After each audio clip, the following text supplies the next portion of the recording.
30 minutes. But share this video. The other go.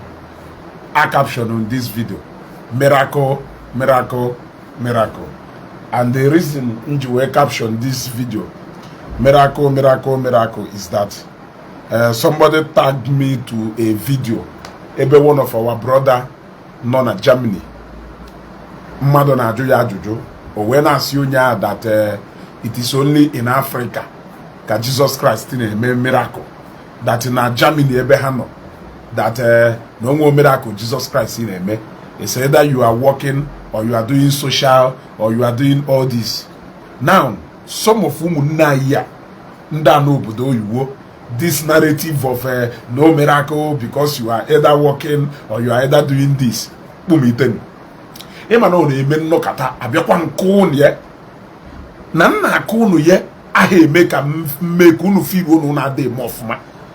But even the women we on some of you overconfidence of picking peanut from bendocha na-eme oduzie ka ya se na ya da agbaga chukwu keruge eke okwu.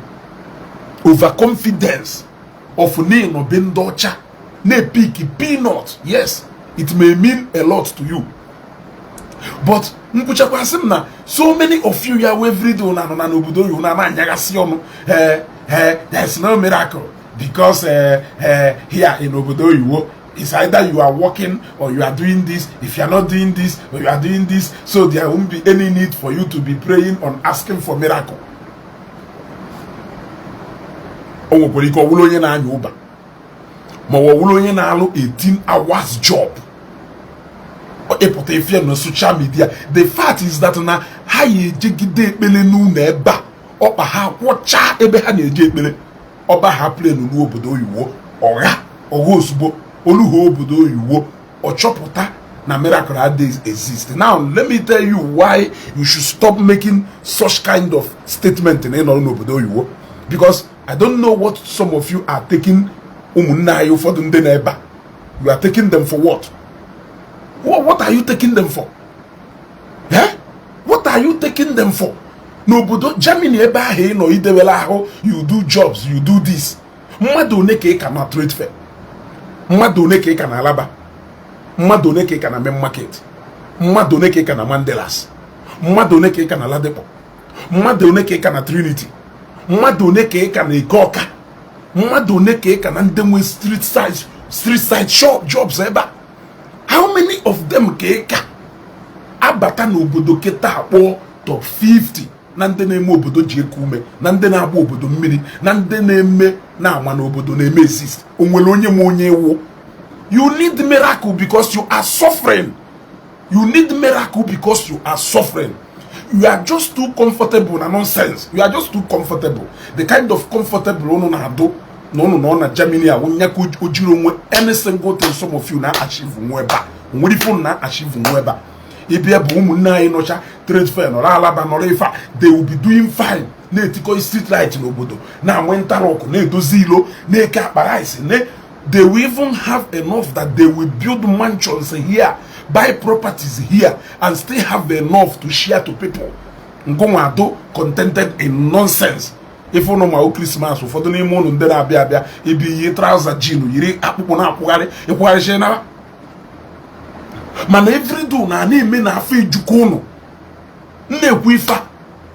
Or respect to many of my fans in the Nobodo who are hustling in good faith, hustling and knowing that neba neje ke budo.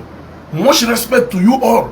They understand na if unu jewelo obodo iwo ku unu je hustle build one way so that you can come back home and build your dream life. Respect to all those people who understand that na obodo iwo ha jewelo is a temporary for them to go there and work and come back home and establish themselves.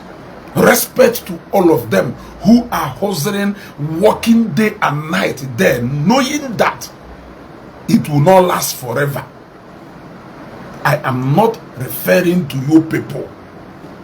I am referring to the overconfidence who are comfortable that they are in Germany. You don't sleep.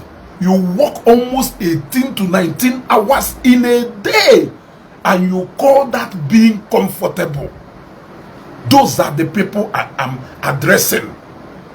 An average organa trade fair na alahu gidola oko 8 o'clock teta wahu ke zege ba festak ili lashani na uno onye na nwunye ye bi onuno oba na festak oje na nke ya jimayi ba na nke ya jimayi lido onwe nni olido onwe nni obulori ya bu gulegwu bala onwe moto imo wakada o keke jewala onwe trade for olu ebe ahụ gbaga chop esukara na wifi na anyalụ fan n'isi oge ọ chọkwara ijekọla akụkọ na D-line ọpụkwa njekwa na D-line jekwa dọ na ebe a kọwala onwe ya akụkọ ịnọrọ n'obodo ịnọrọ na Germany ị na-atọ ọbala ị na-ata anụ ọbala na-agbaghị n'eze edu very comfortable na mmeghepụ ọnụ na-asị na Jesus Christ enwe ifo ịmụkwana ị na-ata ahụfụ bata na Nigeria here ịbata ka ịfụ na ị na-ata ahụfụ come back to Nigeria here ịbịa ka ịfụ na ị na-ata ahụfụ. Now some of these people in a field na hand seek miracle or this, they can keep you, they can feed you, they can give you any single thing you want. A second comfort is a state of mind, bro. Which state of mind? Which state of mind? No na Nigeria eba no na state of mind da. Fodo ni munu jisha 3 million, 4 million, 5 million. We ma akwụkwọ obodo oyibo. Ika no na state of mind ga heba. It's a comfort, it's a state of mind. Or hey go kije ni chu n'obodo oyibo. Or hey go kije. Onwe a Nigerian si na Nigeria ba. Po je obodo oyibo na wo hey go ko jere isho there. Onwe if you it's a state of mind. Are you going to spend more than what you earn? You see, it's a state of mind. Are you going to spend more than what you earn?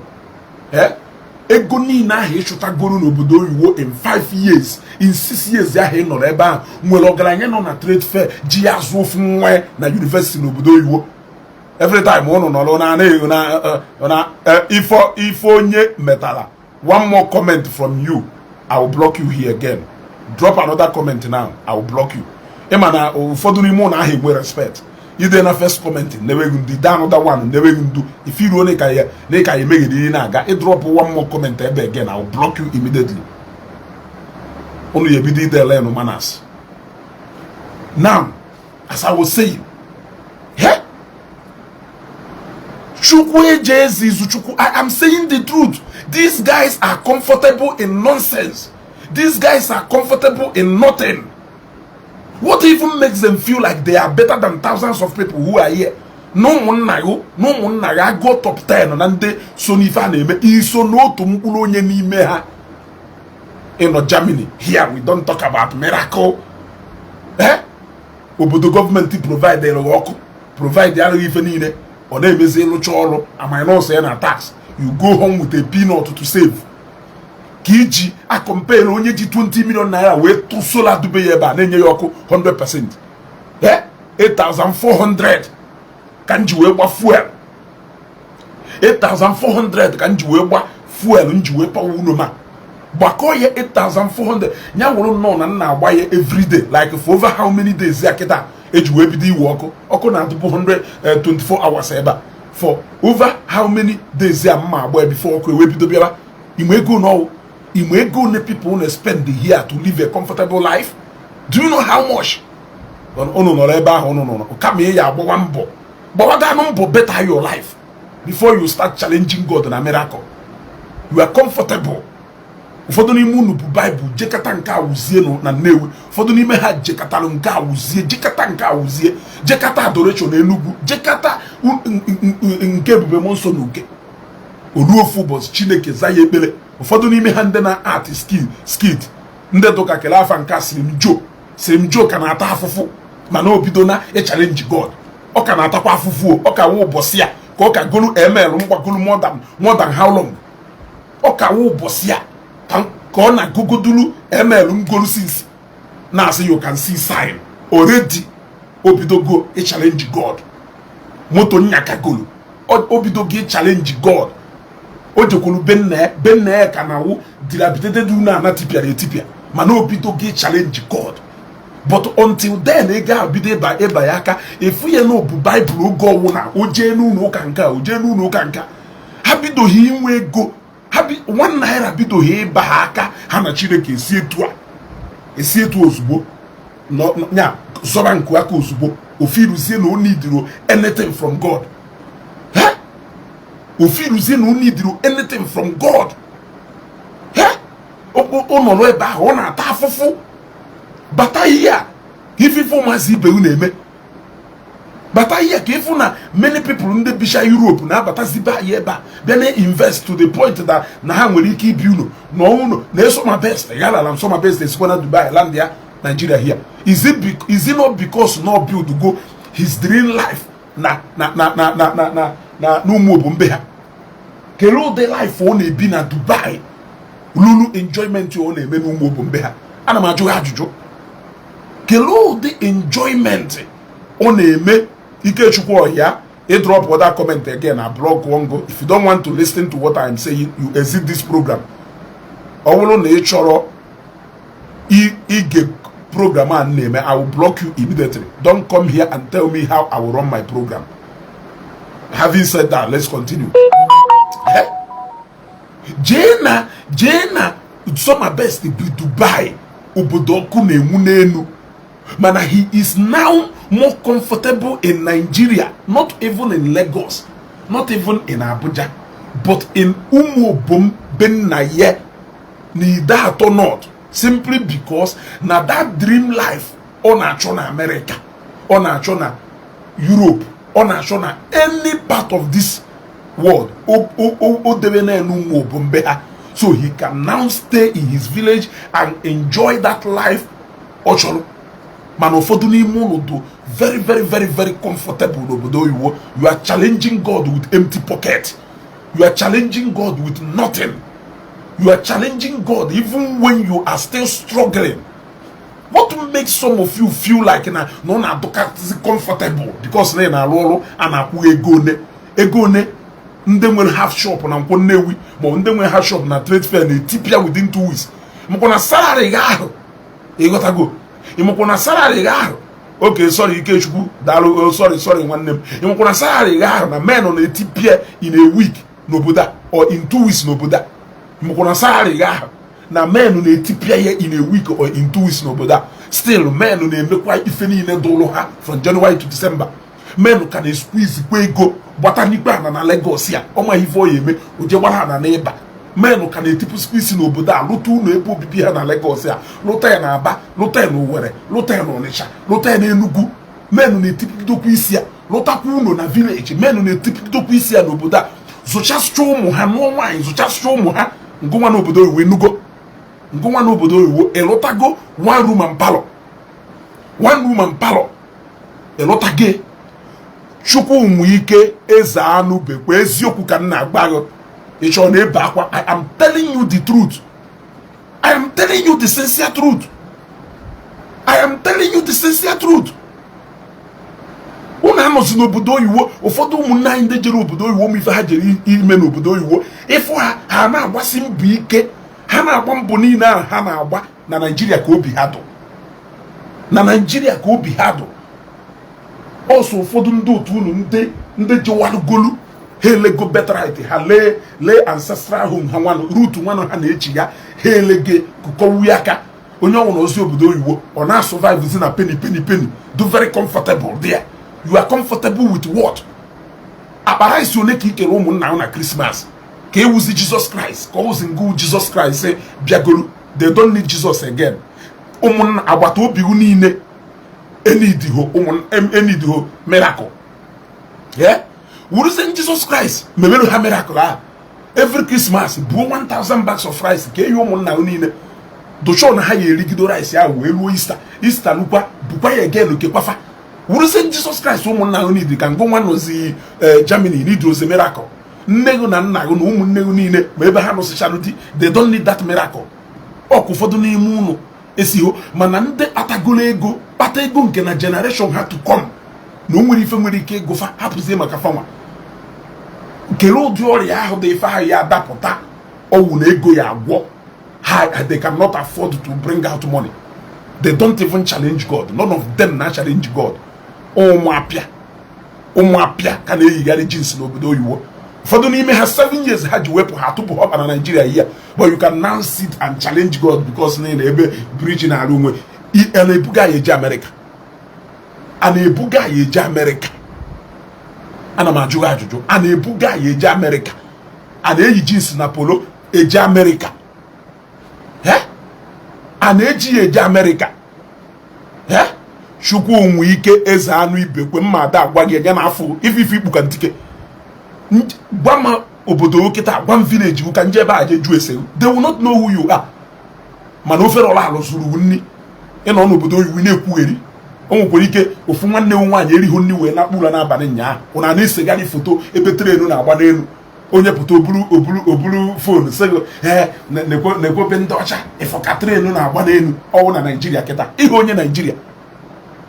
onye Naijiria wụrụ onye isi ukwu atọ wụrụ onye isi ukwu atọ in Imo steeti ma ọ bụ ofu onye ma ọ wụrụ onye Ọhafịa trenu na-agba n'elu na Ọhafịa be nna gị water fountain ọdụ na Ọhafịa be nna gị gụnụ ọdụ na Ọhafịa be nna gị ihe eji wee nwee mụrụ a n'obodo oyibo na-agbalụ m vidio be ndị ọcha ifele ọha dị eme ụnụ ifele ọha dị eme ụnụ anọrọ na close to men gbasiri ike na America nọrọ close to men gbasiri ike na Asia nọ close to men gbasiri ike na Europe nọrọ close to men gbasiri ike na ụmụ Arabian countries a men gbasiri ike na-emesi ife ike n'ụmụ obodo niile bazie nọ ma na ụmụ African countries a men gbasiri ike. You will never hear them talking this nonsense. You will never hear them talking this nonsense. Under Ikeguru situation, from January to December, Hana Kolundebe Hakoko, a Gunine Bataria Kone, Nubudo, Worie, now one club, Worie, Nejelu, Ibena be Nigeria at Christmas, Ojawal Australia, Ibena be Nigeria at Christmas, Ojawal Italy. Now Wala Banco. At the end of the day, after 10 years, 15 years, a puputara here na Facebook. Because who knows this person? Also, no one ye nugu. Or to call a Mexico, nya who the hot. Because I shall got to cut a go caponate. Etua. 30 years later, you won't know if you know soon do a benne or be a bake or yano. Manaketa hamwelu time haye juwe go wori ebia to sie ben nafa hanolo budo iwo na ekwu eri na agba kamera ebe niile every day na-egosi m trenu na agba n'elu na-egosi m trenu na agba na egosi m underground trenu adọrọ be nna gị ube ndị ọcha ka ọdụ isikwa na ancestors ha ọka ibe yet ọdọrọ n'isi ukwu atọ be nna gị iwolu nke dube nwa onye ọcha na brag nke dị na ancestors bụ onye ọzọ iwolie na brag on a minute for the if in Nigeria, that is the only place where Jesus Christ do miracle. In Germany here, Jesus Christ doesn't do miracle here because we have jobs here. Of people no say no fodun de enweho jobs na ha no na kerifa kpodoro ya nya nda a na emelogo nda osha na edebezi na enye ego ha na nya na akpai nni ha na eri na Nigeria here. An average man no na Nigeria eba na akwasi mbu ike. What are you telling me? Christmas if men na route ahi in ekwu you are going back to their route is oba. Amoko no nwere umunna inde n'obodo oyiwo bra ago yenata, but they are working tirelessly to get their papers and documents so that they can come back and visit their route. Oh makanda bukamiri ekwugeri. Oh makanda bukamiri ekwugeri. Ha malozu zobin nafa. Welfare dalo. Many people no na say some are on welfare. Mmadu ne no na welfare na Nigeria eba. Mmadu ne no na welfare na Nigeria eba. Even onye na earn 50,000 naira na Nigeria eba nwelu ndo na azu nni. Even onye na earn 50,000 naira na Nigeria here nwelu battalion of people on enye nni. Onu bu nwanyi ona sustain umunne. E no obodo iwo na ekwugheri. E need room. E mo no go need the highest and greatest miracle. Yeah? Mohonongu need the highest and greatest miracle. Kini diril. Inasi need a miracle. None then on Nigeria need a miracle. Na Nigeria here. Nigerian can no ne. Nigerian kam bichala outside over 30 years mecha nata na ka ị na-asị m nọ ndị na-ebe a niile bata n'ime afịa baa n'ime afịa enyi nwoke ahụ na-eme ọkpọ ọgụ isi ya na nwanne ke nke na-eme ọsịghị nna nwanne m gotigodoro ya 50,000 ka o wee ṅụọ mmanya ọ na-atọghụ n'obodo oyibo ebe ahụ ị nọ na-enyekwadoro m Emeka 50,000 nata ịnata ka mkpoje ube Emeka ịgba ọsọ nata ka mkpoje ube Emeka ka ịgba ọsọ ngụnwa na onwe ego dị 42 years ịlụbụghị nwaanyị Emeka ahụ ịfụrụ ejidego ụmụ eto na-azụ ha na skuulu mara mma biri na flat na Lagos ya ọlụ na 3 rooms and parlour 4 rooms and parlour be nna ya o ịnọrọ ebe ahụ yishi onwe gị ọgọdọ mara mma na-eko ka bred mara ebu che na o nwere ife eche onya ka unu ji firuo na unu enidrozi miracle na some of these our comedians and ifa nke 1 naira bala aka obido mesigharịba up name Slim Joe look at Slim Joe ogota Mercedes ML ụbọchị ya ọbago studio ozugbo nya na chukwu amawa n'aka ogotara Mercedes ML ụbọchị ya look at the kind of background onwelu ụbọchị o jere village ha look at the environment ebe o gosiri anyị you can now imagine what growing up feels like to him.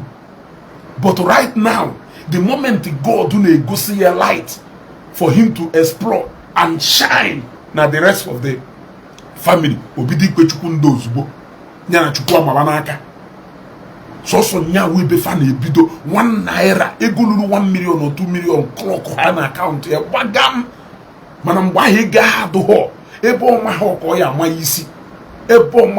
amaghị isi o nwere ike na-alahụ n'ụlọ ụka na-alahụ na night vigil soro n'ọcha n'ụlọ ụka soro na kwaya 1 naira baha ya aka ọgha the story will change ma o si ha ebe a pụọ jee obodo oyibo nene ndị niile ịma n'obodo oyibo na family hu eso ha ka ife niile ya na-akọ ịfụ ka ha si progress n'ezie ha nwanwu ndị na-build their empires n'obodo onye ọzọ. They are telling you to go back to your root, but they are busy building their empires na another man's land where other people ancestors are living. Onwere iberibe karịrị nke ahụ. Onweghị iberibe karịrị nke ahụ. Onweghị iberibe karịrị nke ahụ. Nigeria is the only ife ha ji na-agbata do Nigeria anya ka nwa diga mahụ obodo a mmadụ ya sugido generator na-agbanye ọkụ be for 30 days ihe emenwe wusarị ahụ je na-echu mmiri na-eweta ego ndị Hausa abịa na-efiri ihe mmiri na ọwụrụ onye bohol adọbe ọwụrụ onye dọba tank abịa na-agbanye ihe mmiri. They practically pay for every single thing ha na-eme their life comfortable here in this country. Can you sustain what we do here with the money and obodo oyibo? Can you do that? You cannot do that. So what makes you feel like a miracle? You need that miracle. In agwa ụfọdụ ndị because of na ụfọdụ n'ime ha na-ayọghị ego na-enye ego. O nwere onye nyere ego free ya na asọkwa na onye nidiri ego ya na onye ka mma. After all, onye ka na mmadụ mma. But I am telling you that to the greatest percentage na kpụ n'ime trade fair ịkpagharị ya o nwere ụfọdụ ndị na-agba ọsọ afịa na trade fair ka ngụnwa bi obodo oyibo wee nọrọ comfortable. Ana m agwaghị ya ka o wee wụrụ ọ ngwaghị eziokwu gụrụ eme onye ọnwụna n'obodo oyibo o wee wụrụ na ife na anụ ọgụ abụlọ look at ụmụnne anyị ụfọdụ ndị n'obodo oyibo build goro their home and their place here na Nigeria.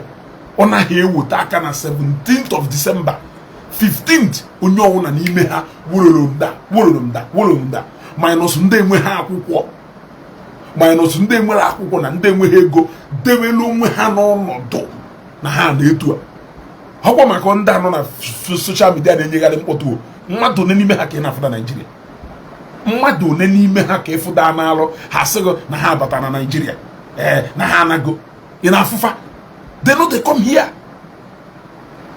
They know they come here. Ụfọdụ n'ime fa na go here They are now living the life they thought they are living there, and in their mind, ha comfortable. Omoho na Lagos ya. Na onye ụfọdụ ndị ya afụ na keke, na ụfọdụ ndị ya afụ na bọsụ, wụla lọdụ ka ha unu obodo a. Nwee unu ha na village. Ụmụ ha nwere ike ọwụrụsọ ụmụ ya ebu aka nọ na university. Ịtọ nwere ike ha graduate chana na agụla akwụkwọ. Unu pụta na anụrụ na-enye ekwugharị okwu. Yes, anyị ma na gọọmenti nọ n'obodo a ahụ enyela anyị aka, but ife gọọmenti nididebere imere anyị n'obodo ahụ nwobere ife unu niile ya like kwe nata. Nwobere ife ka anyị nididebe ka gọọmenti mere anyị n'obodo a unu niile ya like ịnata. Bitter truth and sweet testimony. Nnukwu daddy him, I greet you, sir. Uko na ani filu no fe lola arụzuru fanni. But you are suffering. Nekwamu nchokite echini na will not go to anywhere. Okoda gba him AC bido n'ụtụtụ la ogide ụla chiechie. Okwammu jeru uno Christmas njeru na December 3rd. Uno Christmas njeru na to December 3rd. It's in South Africa but that is na 3rd of December. Nyaka mbatala onembo. Onwere onye nji ụgwọ. Onwere onye ya hụ ma bịa ho osemo ezugo na ebe ebe ata ezugo na ime nka ezugo awu issue you kweli. Nobody will issue me kweli, man. That is the kind of freedom we are talking about. In Orebi mana 18-19 hours in a roll, if in a roll out we make it ends meet. Yet a guni na hena lota eluhogo ego any Chris or so Giato for 20 feet beer in na trade fair. Yet if the onya hena if self you didn't can cap one. He didn't can castle pass or so ya batakwana na Nigeria. Obiakwa na ba donokwa inego ikwa mmanya ona ango. Inego ikwa mmanya ona angole. Ona angole mmanya. Among ifonu na dey feel. Unu feel na ndị na-ejuka na Nigeria ebe a no unu kachafa mma. Mmadụ na n'ime ha ka mma. Many people efu na-ejuka na Nigeria na-esiri na akpa ha na-egwupụta ife na-enye ndị mmadụ. They are employers of labors. Ka na-enye mkpọtụ na-efuru ọrụ ị na-alụ n'obodo oyibo.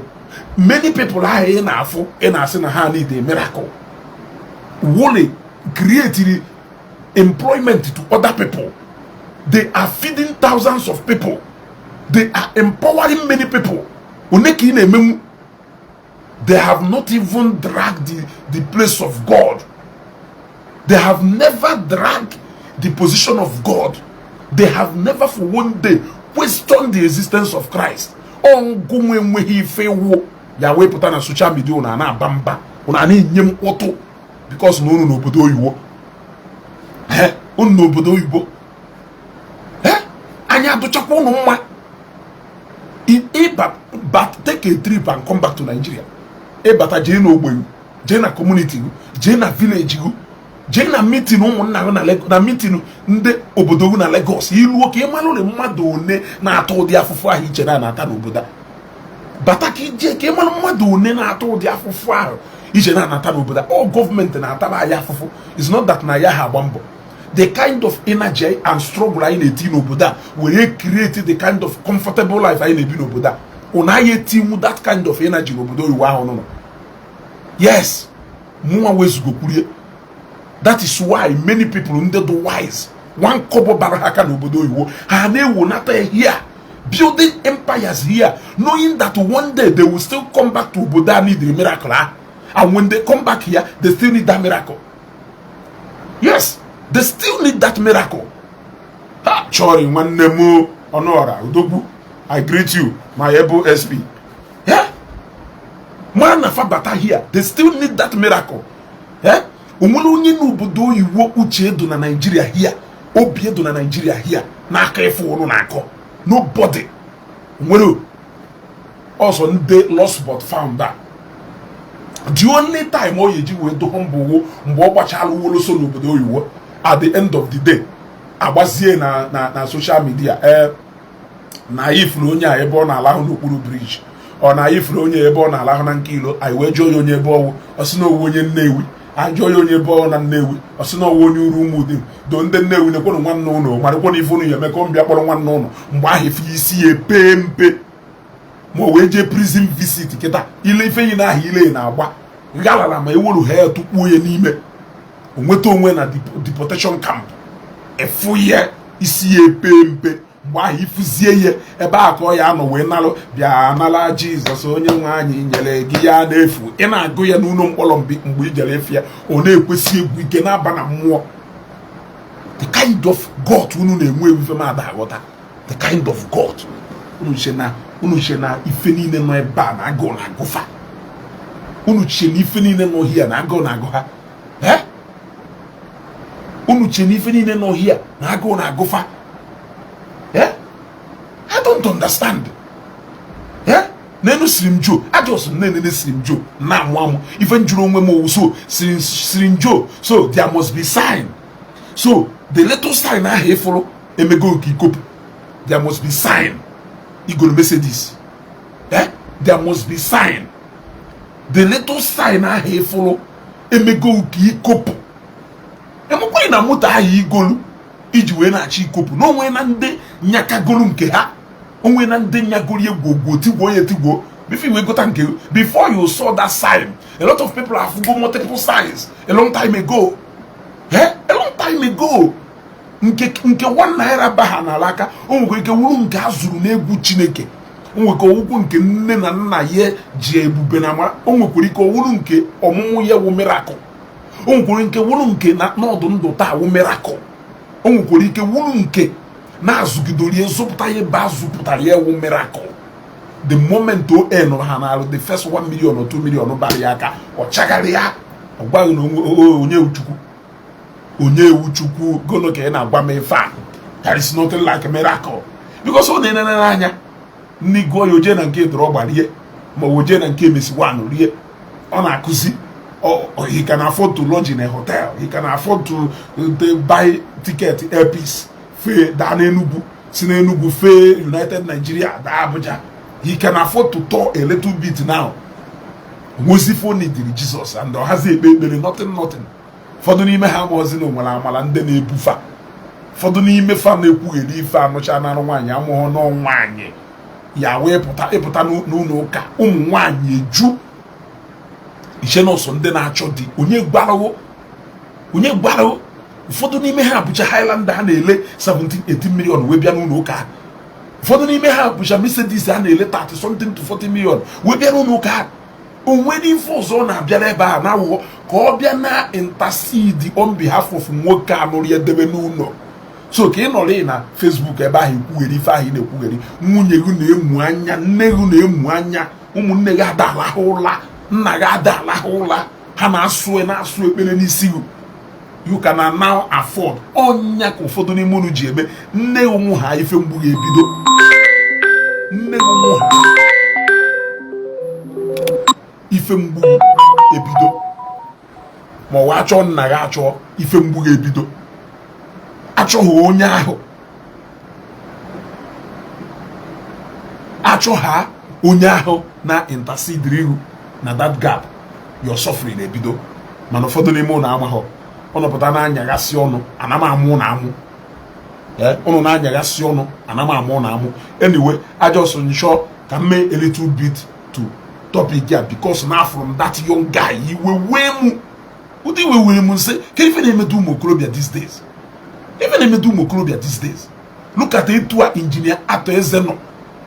Engineer Ateze can be said to be God to many people, but he has never drag the position of king with Jesus Christ. He has never taken the position of God upon how powerful that man is. That man is a powerful civilian, a very powerful civilian.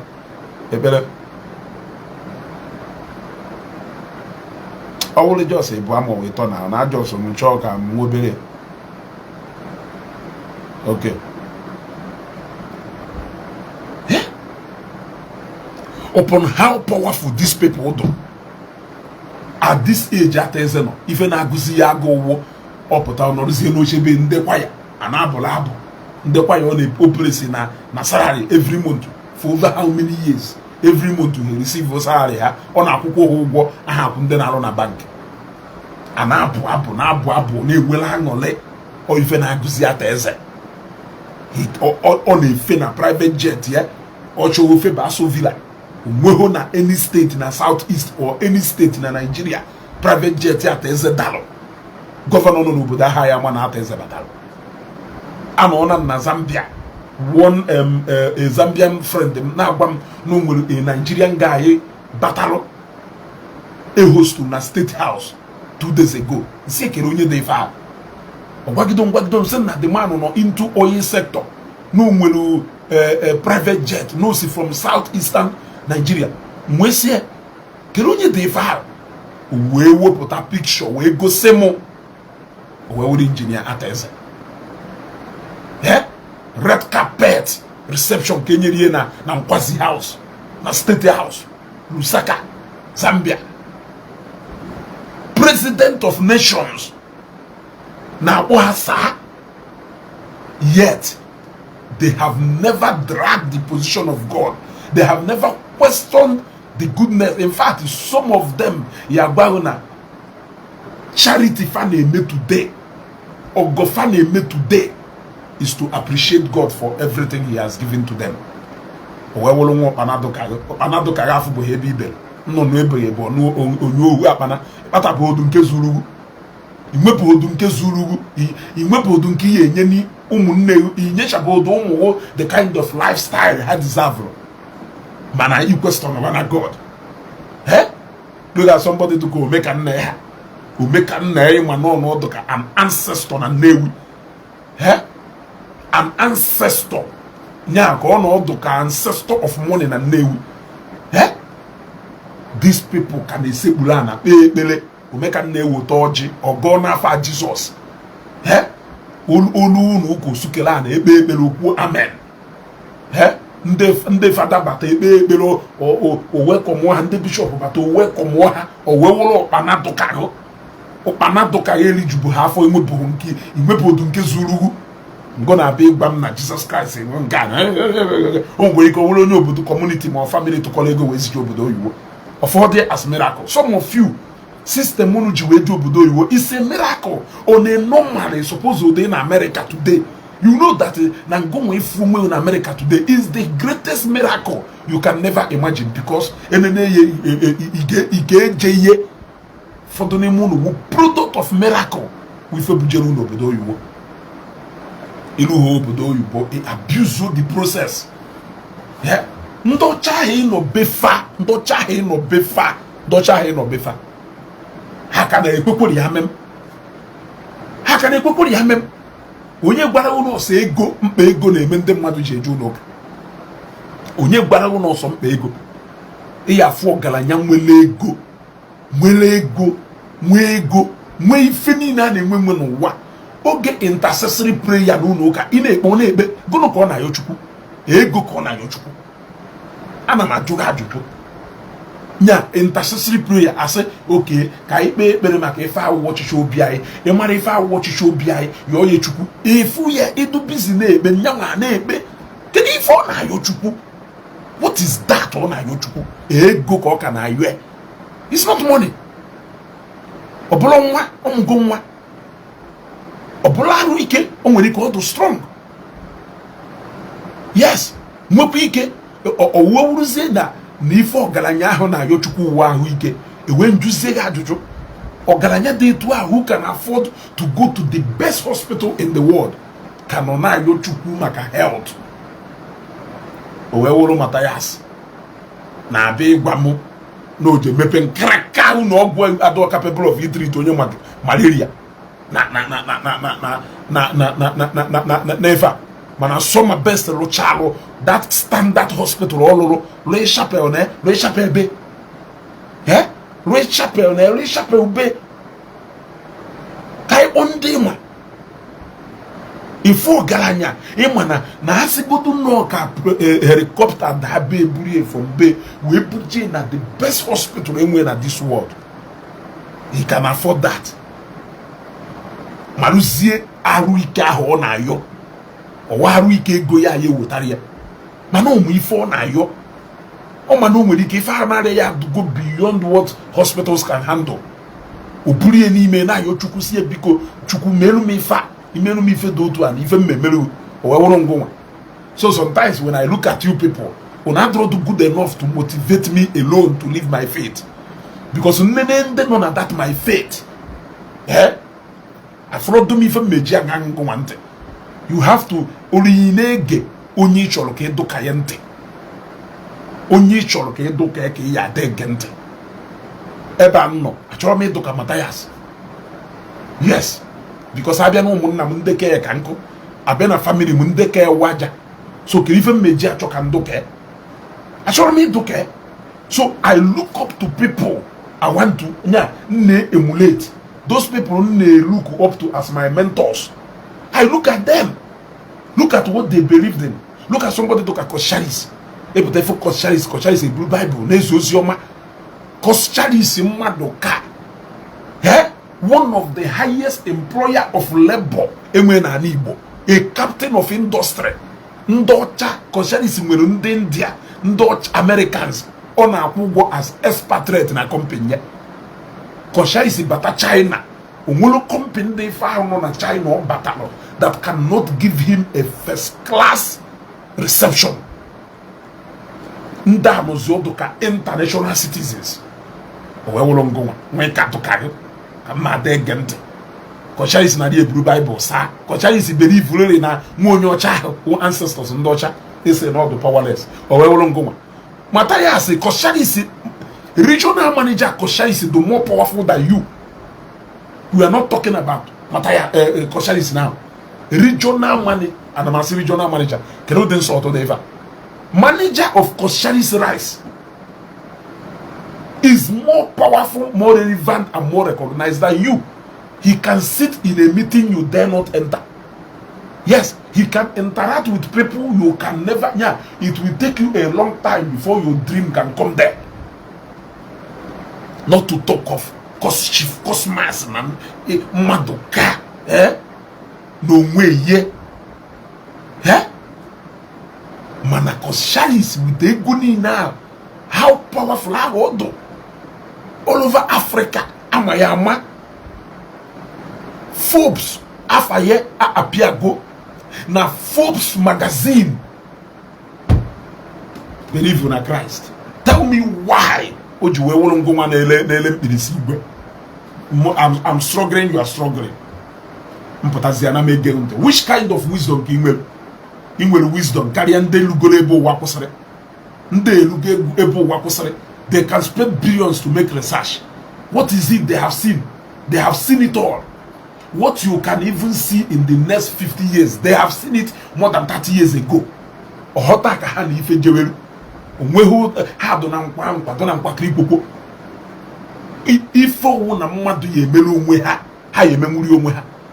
They can now afford to say, to begin to see. In fact, if they begin to see themselves as God, you even imagine say, on a feels go no. Yes, they have gotten to that level. Uputo mafa, state mafa. But to have submitted to this same God in our body. You are waiting to see how powerful Jesus is. You have not seen that almost all the most powerful people in Igbo submitted to him. Which kind of a king is that? That people in Africa, kings here, submitted to the same king. Ngoma wonye newi. We show that powerful. Ndetoka akashamha. We show that powerful kecho ka Jesus Christ do. Now ni igwe newi we a joker. Who a king to the newi submitted to that king of kings in anyway. Has he not proven oga anamadu adudu or no go oga so only igwe newi we kwa ibiri igwe na joker submitted his own kingship to Jesus Christ. Manango na igwe. Tell me how powerful again Jesus. Why do you still doubt his kingship? Asige zende zenine na danokwe. Eze nde zenine na danokwe. Yeah? Kiri fozo ịchọrọ him. Nya wurugodu na that name is an imaginary name. Nya no an imaginary name that never existed. Let us assume that not a name. Now that name is a fictitious name that never existed. With the kind of power, and you go that name. Will you not be scared? Will you not be intimidated? Like in Anomaka, Chief Apambo, a mahoney chief Apamba wo, if you boyo, a modo nya about the chief Apambo, mahonyo, mana, at as a poor say, much respect to Chief Apambo. Because Charles Soludo say, much respect to Chief Apambo. Kelo garanya de fa in feel. Okwekwo say, I respect Apambo. Even without seeing or knowing who that Apambo is, are you not going to respect that name automatically? Be the fact that now people you will maximum respect to are respecting the same man, even without you seeing him, even without you knowing if that man even exists or not. Will you not transfer automatic respect to that name Apambo? Take that to be Jesus Christ, sir. From then I say that Jesus Christ is just a man from a storybook. Yes, let him be the man from a storybook. But to kings, men of timber and caliber, men who middle class, are submitting to that imaginary name. That place him higher above you. Because now those people who are submitting to him are much more, they are the people you have much respect and regard for. What kind of sense again am I not making? Your sister the more but on a call like a woman. If that man only marry that man. But because of into your sister see when I regard here, even before you ever see that man, you have started respecting that man and regarding that man. What else do you want me to tell you? So, even this broadcast, because of that guy in follow, do very careful. Don't very careful. Know how we feel because no been docha. Because no been docha. That you people can now take the position of God. You people can now question the name Melu name will even upon migration today that even made you to even cross over to that side. Be very careful. Be very, very careful. May end this broadcast now. Actually, in the walker. When you summon of woman, go away, digest your woman tomorrow Sunday. Mommy for Matthias and our bone. Who is Matthias? Who is Matthias? I've been an Igbo today. We have men of timbers, we have elite, we have men of different classes of men. With all those things how to their various communities, they still respect this God. Manangoma on a make a rice, Jekelu. Ekeko rice ya anafa Jesus. Okulo and Yekulu, free medical if I anafa Jesus. To appreciate God. Empowerment is to appreciate God. For if a God do menufa. But you are having issue. But you do no very, very, very, very careful. Do no very, very careful. Don't think that people who are here in Nigeria that they are suffering that don't wait for you to say that God will make a miracle here, but of them as if a cross over. Be about the men was a good of man. Came on if they were about them, the class of men they will buy here. Even Egypt, for do Jerusalem was a Hashota capital, how you do penetrate money mafia. Or was it because ni melebo go make it jebeba mani lu ha na ba neglect as the ndem nwuri here ebe kwani home nya nde punu no through here ebi punu wo through if as a miracle can if melu ni puru push mo here but you are degrading people who made it, people who are surviving in a country that you failed to survive. Tomorrow we hit it abani amala emma